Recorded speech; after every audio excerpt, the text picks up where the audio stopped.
நண்பர்கள் அனைவருக்கும் வணக்கம். அன்புடன் அழைக்கிறோம் உங்களது ஜெய் மீடியா சேனல். இன்னைக்கு நம்ம ஒரு சூப்பரான இன்ஃபர்மேஷன் பற்றி தான் பார்க்க போகிறோம். என்ன அப்படின்னா, பாஸ்போர்ட் பேன் கார்டு அப்ளை பண்ணுறதுக்கு என்னென்ன ப்ரூஃப் வேணும் அப்படின்றது தான் இப்போ பார்க்க போகிறோம். இந்த வீடியோ ஸ்கிப் பண்ணாமல் பாருங்கள். அது மட்டும் இல்லாமல் இந்த வீடியோ நிறைய பேருக்கு ஷேர் பண்ணுங்கள். மறக்காமல் சப்ஸ்கிரைப் பண்ணுங்கள். என்னன்னா இது பாஸ்போர்ட்டு பேன் கார்டு இதெல்லாம் தெரியாத விஷயமா அப்படின்னு நினச்சாலும் தெரிஞ்சவங்களுக்கு பிரச்சனை இல்லை, தெரியாதவங்களுக்கு அந்த வீடியோ போட்டிருக்கேன். என்ன காரணமும் என்னுடைய மையத்துக்கு இசை மையத்துக்கு வரவங்க இது மாதிரி நிறைய டவுட்டோட வராங்க. அவங்களுக்காக நான் என்ன பண்ணுறேன், இந்த வீடியோ போட்டிருக்கேன். இப்போ இதில் இதெல்லாம் பார்க்க போகிறோம் அப்படின்னா, PAN card, PAN card, correction PAN card, minor PAN card and trust PAN card. இதுக்கு தேவையான ஆவணங்கள் என்ன டாக்குமெண்ட் வேணும் அப்படிங்கிறது நம்ம இப்போ இந்த வீடியோவில் பார்க்க போகிறோம். ஃபர்ஸ்ட் வந்து PAN card, physical PAN card. PAN கார்டுனால என்ன வேணும் அப்படின்னா, முக்கியமான ப்ரூஃபு ஆதார் கார்டு. நீங்கள் ஆதார் கார்டில் எல்லாமே சரியாக இருக்கான்னு செக் பண்ணிக்கிட்டு அதுக்கப்புறம் நீங்கள் பேன் கார்டு அப்ளை பண்ணுங்க. அதாவது என்ன கேட்குறாங்க, பேன் கார்டு பொறுத்து என்ன ப்ரூஃப் கேட்குறாங்க கவர்மெண்ட் அப்படின்னா, அடையாள சான்று, முகவரி சான்று, பிறந்த தேதி சான்று. இது மூணுமே ஆதாரில் இருக்கும். உங்களுடைய ஃபோட்டோ, உங்களுடைய அட்ரஸ்ஸு, உங்கள் டேட் ஆஃப் பர்த் எல்லாமே இதில் இருக்கும், ஆதார் கார்டில் இருக்கும். அப்படி மூணுமே ப்ராப்பராக இருந்துச்சு, எந்த மிஸ்டேக்கும் இல்லை அப்படின்னா உங்களுடைய ஆதார் மட்டுமே போதும். நீங்கள் பேன் கார்டு அப்ளை பண்ணுற ஆதாரம், ஃபார்மு, 2 ஃபோட்டோ, சிக்னேச்சர், இது மட்டுமே போதும் நீங்கள் பேன் கார்டு அப்ளை பண்ணுறதுக்கு. ஒருவேளை ஆதாரில் வந்துட்டு ஏதாச்சும் சின்ன மிஸ்டேக்கு, இப்போ பார்த்தீங்கன்னா உங்களுக்கு வந்து ஸ்கூல் டிசி மாற்றி தான் பார்த்தீங்கன்னா அதில் அப்பா பேருக்கு பின்பக்கம் பார்த்தீங்கன்னா அதில் வந்து இனிஷியல் இருக்கும். சார் உங்கள் பேருக்கு பின்னாடி அப்போட நேம் வந்து இனிஷியலோட இருக்கும். இதில் அது மாதிரி இருக்காது. சில பேருக்கு வந்து ஆதார் வந்து அப்டேட் ஆகாமல் இருக்கும். இது மாதிரிலாம் ப்ராப்ளம் இருந்துச்சுன்னா தான் நான் என்ன பண்ணுவோம், அடிஷ்னல் ப்ரூஃப் நான் நிறையா கேட்போம் அவங்கள்ட்ட. அப்படி இல்லை அப்படின்னா ஆதார் கேட்போம், அப்புறம் ஓட்டர் ஐடி கேட்போம், இல்லைன்னா ஸ்கூல் டிசி கொடுங்க, இல்லை டிரைவிங் லைசன்ஸ் கொடுங்க. இது மாதிரி என்ன ஆகும்னா ப்ரூஃப் நீண்டுக்கிட்டே போகும். நீங்கள் ஆதார் எல்லாம் ப்ராப்பராக இருந்துச்சு அப்படின்னா ஆதாரம் மட்டுமே போதும், மற்றது தேவையில்லை. இதில் இன்னொரு விஷயம் என்ன இருக்குன்னா, இதில் இன்னொரு டவுட் இருக்கு எல்லாருக்கும். பேன் கார்டில் வந்து சில ஹஸ்பண்ட் நேம் போடுறதா இல்லை அப்பா பேர் போடுறதாங்கிற குழப்பம் வரும் சில பேருக்கு. அது மாதிரி அதில் ஒன்றும் இல்லை. பேன் கார்டு எடுத்துக்கிட்டாலே கண்டிப்பாக வந்து ஃபாதர் நேம் தான், அதில் எந்த மாற்றமும் கிடையாது. ஓகேங்களா? இப்போ உங்களுக்கு எப்படின்னா ப்ராப்பராக உள்ளது உங்களுடைய நேமு, அடுத்து ஃபாதர் நேமு, அடுத்து டேட் ஆஃப் பர்த்து, அடுத்து பேன் நம்பரு, அடுத்து உங்கள் சிக்னேச்சர் ஸ்கேன் ஆகி வரும். இதான் வந்து ப்ராப்பராக உள்ள உங்களுக்கு பேன் தான் ப்ராப்பராக வரும் உங்களுக்கு. அப்போ நீங்கள் என்ன பண்ணலாம் அப்படின்னா, இந்த ஃபர்ஸ்ட் நீங்கள் அப்ளை பண்ண வரும்போது ஆதார் கார்டை ப்ராப்பராக செக் பண்ணிக்கிட்டு கொண்டு வாங்க. இல்லை ஆதாரில் ப்ராப்ளம் இருக்குன்னா அடிஷனல் ப்ரூஃபோட சேர்த்து கொண்டு வாங்க, நாங்கள் உங்களை அப்ளை பண்ணி வாங்கி தரோம். அடுத்தது பார்த்தீங்க அப்படின்னா பேன் கார்டு. சில பேர் ரொம்ப குயிக்காக பேன் கார்டு வேணும்னு கேட்டு வருவாங்க, 3 நாளில் வேணும், 2 நாளில் வேணும்னு வருவாங்க. ஆனால் பாருங்கள், இந்த ஃபிசிக்கல் பேன் கார்டை ப்ராப்பராக அப்ளை பண்ணுறது வந்து ஒரு 10 டேஸில் வீட்டுக்கு வந்துடும். இந்த நீங்கள் அது வாங்கினீங்கன்னா உங்களுக்கு எந்த ஒரு ப்ராப்ளம் இருக்காது, எல்லாமே ப்ராப்பராக இருக்கும். அதில் பிவிசி கார்டு வரைக்கும் பிவிசி கார்டாக உங்கள் வீட்டுக்கு உங்கள் அட்ரஸ்க்கே வந்துடும். ஆனால் இந்த பேன் கார்டு நீங்கள் அப்ளை பண்ணீங்க அப்படின்னா உடனே கிடைக்கிறது 2 நாளில் கிடைச்சிடும். ஆனால் ஒரு பிரிண்ட் அவுட் கிடைக்கும். ஒரு சில இசேவை மையங்களில் உங்களுக்கு பிவிசி கார்டை போட்டு தராங்க. ஆனால் அதில் பார்த்தீங்கன்னா உங்களுக்கு ஆதாரில் என்ன இருக்கோ அது மட்டும்தான் அப்படியே வரும். அதில் ஒருவேளை ஆதாரில் வந்துட்டு 2வது இதில் சிக்னேச்சர் இருக்கா, சிக்னேச்சர் நீங்கள் போட்டுக்கிற மாதிரி இருக்கும். அதில் ஒரு சில மைனஸ்லாம் உண்டு இந்த பேன் கார்டை பொறுத்த வரைக்கும். அதனால் கூடிய வரைக்கும் ஃபிசிக்கல் பேன் கார்டு அப்ளை பண்ணுங்க, இதில் எல்லாமே ப்ராப்பராக இருக்கும். அதுக்கு அடுத்தது பார்த்தீங்கன்னா கரெக்ஷன் பேன் கார்டு. சில பேருக்கு பார்த்தீங்க அப்படின்னா பேங்க் பாஸ்புக்கில் ஒரு நேமு ஸ்பெல்லிங் இருக்கும், பேனில் ஒரு ஸ்பெல்லிங் மாறி வந்துருக்கும். இல்லை ஸ்கூல் சர்டிஃபிகேட்டில் ஒரு மாதிரி இருக்கும், பேனில் ஒரு மாதிரி இருக்கும். ஸோ இப்போ என்ன பண்ணோம், மாற்றணுன்ட்டு வருவாங்க.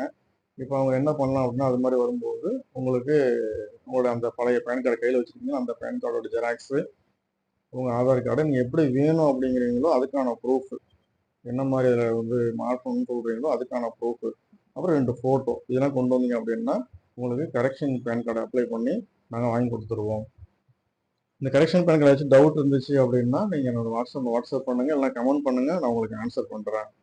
அதுக்கடுத்து மைனர் பேன் கார்டு, அதாவது 18 வயசுக்கு உட்பட்டவங்க, ஸ்கூல் படிச்சுட்டு இருக்காங்க, அவங்களுக்கு தான் வந்துட்டு பேன் கார்டு தேவைப்படுது. அது மாதிரி சுச்சுவேஷன் இருக்கும். என்ன பண்ணுங்க, அவங்களுக்கு வந்து அவங்களுடைய ஆதார் கார்டு, அவங்கள பொறுத்த வரைக்கும் பார்த்தீங்கன்னா அவங்களுடைய அப்பா இல்லை அம்மாவுடைய ஆதார் கார்டோ இல்லைன்னா voter ID, Aadhaar plus voter ID, அந்த ஸ்டூடெண்ட்டோடைய ஃபோட்டோ 2 ஃபோட்டோ. ஆனால் சிக்னேச்சர் வந்து யாருன்னா அப்பாவோ இல்லை அம்மா தான் அவங்களுக்கு கையெழுத்து போடணும். இவங்களுடைய மைனர் பேன் கார்டு பார்த்தீங்கன்னா பேன் கார்டில் ஃபோட்டோ வராது, அவங்க ஃபோட்டோ இருக்காது. ஃபோட்டோ இல்லாமல் தான் வந்து அவங்களுக்கு வந்து பேன் வீட்டுக்கு வரும். அவங்க 18 வயசு ஆன பிறகு நீங்கள் என்ன பண்ணலாம், கரெக்ஷன் அப்ளை பண்ணி ஃபோட்டோவோட சேர்த்து நீங்கள் அதை வாங்கி வச்சுக்கலாம் 18 வயசு பிறகு. இதான் வந்து மைனர் மைனர் பேன் கார்டோட டீட்டெயில்ஸு. அதுக்கு அடுத்து பார்த்தீங்கன்னா இப்போ ஸ்கூல் இருக்குது, கோவில் இருக்குது, ரெண்டாவது இந்த குழு மகளிர் குழுவெலாம் இருக்குது. இதுக்கெல்லாம் வந்து பேன் கார்டு வேணும் அப்படின்றவங்க என்ன வேணும்னா அந்த அக்ரிமெண்ட்டோட டீடு, இந்த ஒப்பந்த பத்திரம் சொல்கிறாங்களோ அந்த பத்திரத்தோடைய ஜெராக்ஸு. ஏன்னா அதிலே பார்த்தீங்கன்னா எந்த வருடம் ஆரம்பித்தது, அது அந்த நிறுவனம் எந்த அட்ரஸில் இருக்குது அப்படிங்கிறதெல்லாம் அதில் வந்துடும். அது ப்ரூஃபாக எடுத்துக்கலாம். அப்புறம் வந்து கவர்மெண்ட் அப்ரூவல் காப்பி, ஏதாச்சும் ஒரு கவர்மெண்ட் அப்ரூவல் காப்பி ஒன்று அது நீங்கள் அட்டாச் பண்ணணும். ப்ளஸ் அந்த பேங்க் பாஸ்புக் வேணும். இப்போ கோவிலாக இருந்துச்சு அப்படின்னா கோவில் அந்த அவருடைய ஆதார், அவருடைய ஃபோட்டோ, அவருடைய சிக்னேச்சர் தான் தேவைப்படும். என்ன அப்படின்னா அவர் ஃபியூச்சரில் பார்க்கும்போது நம்ம செக் பண்ணி பார்க்கும்போது அது யார் அப்ளை பண்ணாங்கிறது அதில் தெரிஞ்சுக்கலாம். அதனால தான் வந்து அதை கேட்குறேன், மெயினாக வந்து அதை கேட்குறாங்க.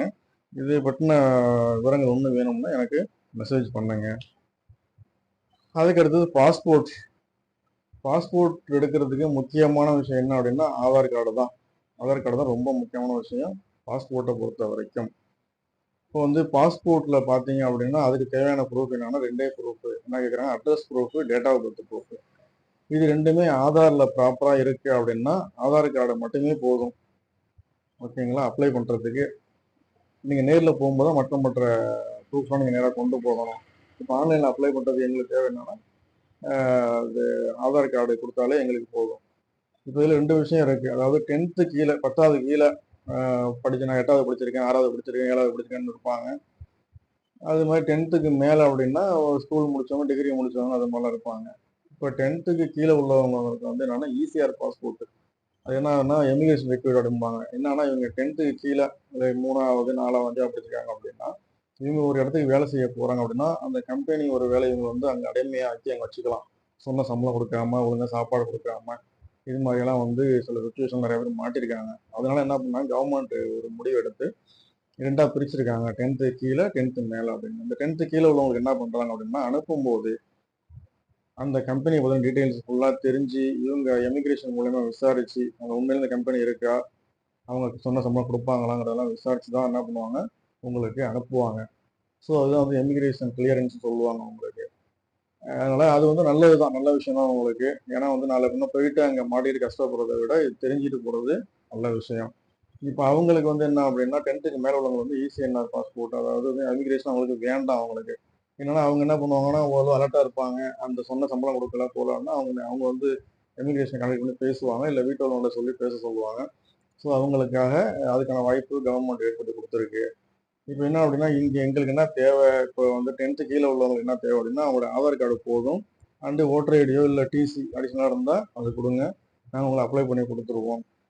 இங்கே அப்ளை பண்ணி அப்பாயின்மெண்ட் வாங்கி கொடுத்துருவோம். தஞ்சாவூர், திருச்சி நியர்பை உள்ள ஊருக்கு அப்பாயின்மெண்ட் வாங்கி கொடுத்துருவோம். நீங்கள் சொன்ன டேட் அந்த டயத்துக்கு நீங்கள் அங்கே போயிடணும். அங்கே போகும்போது எல்லாமே ஒரு set xerox plus original plus 2 photo, அங்கே ஃபோட்டோ எடுப்பாங்க. இருந்தாலும் நீங்கள் ஒரு 2 ஃபோட்டோ கையில் வச்சுக்கோங்க. அது மாதிரி வந்துட்டு இப்போ எபோவ் 10th உள்ளவங்களும் உங்களுடைய mark list original and xerox, ஒரு Aadhaar card original and xerox, TC, voter ID, photo எல்லாமே ஒரு செட்டு ஜெராக்ஸ் வச்சுக்கோங்க. கூடிய வரைக்கும் ஆதார் கார்டை பொறுத்த வரைக்கும் அந்த ஃபுல் பேஜ் இருந்தால் கொஞ்சம் பெட்டராக இருக்கும்னு சொல்கிறாங்க. அதனால் ஆதார் கார்டை பொறுத்த வரைக்கும் ஃபுல் பேஜ் பிரிண்ட் அவுட் எடுத்து அதையும் கொண்டு போங்க. கொண்டு போனீங்கன்னா உங்களுக்கு அந்த அப்பாயின்மெண்ட்டு அன்றைய டேட்டு போயிட்டு அங்கே ஃபோட்டோ எடுத்துக்கிட்டு சிக்னேச்சர் வாங்கிட்டு அனுப்பிடுவாங்க. அதுக்கப்புறம் உங்களுக்கு போலீஸ் என்கொயரி கிளியரன்ஸ் அது கிடைக்கும். அதன் பிறகு உங்களுக்கு 15 டேஸில் பாஸ்போர்ட் உங்களுக்கு வீட்டுக்கு வந்துடும்.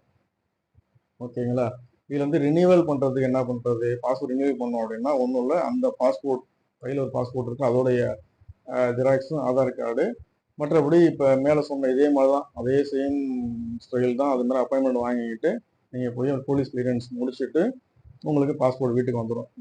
இதே சேம் டைப் தான் இருக்கும். மற்றபடி அது பேன் கார்டை பொறுத்த வரைக்கும் அண்டு பாஸ்போர்ட்டை பொறுத்த வரைக்கும் மேற்கொண்டு ஏதாச்சும் உங்களுக்கு டவுட் இருக்குது அப்படின்னா இந்த ஸ்க்ரீனில் இருக்கிற நம்ம நம்பருக்கு வாட்ஸ்அப் பண்ணுங்க, இல்லை அதிலே கமெண்ட்டில் வந்து பதிய வைங்க, நான் உங்களுக்கு ஆன்சர் பண்ணுறேன். மற்றபடி இந்த சேனல் வந்து உங்களுக்கு உங்களுடைய ஆதரவு ரொம்ப தேவை எனக்கு.